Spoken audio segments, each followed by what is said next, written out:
5 patay kabilang ang 3 bata matapos mahulog sa irrigation canal ang isang tricycle sa Nueva Ecija. Pati ang 2 residenteng sinubukan silang sagipin nalunod. Nasa frontline ng balitang yan, si Gerard de la Peña.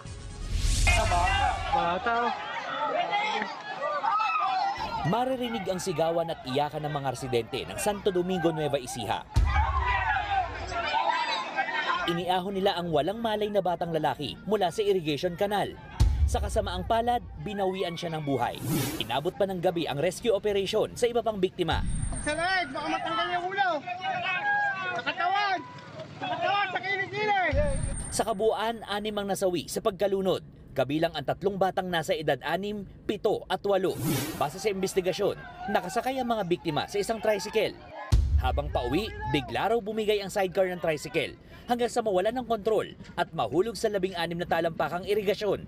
Yung metal bar po yung kumukonekta po dun sa tricycle saka sa motorcycle. Bumigay daw po. Hindi naman actually humiwalay. Yung tubig ma'am that time malalim din po. Nagpas tao pa. 2 residente ang agad rumesponde pero pati sila nalunod din.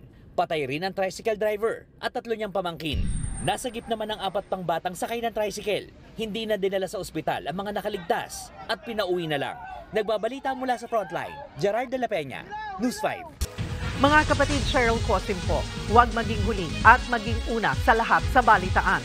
Para sa tuloy-tuloy na talakayang sa frontline, mag-follow at mag-subscribe sa social media pages ng News 5.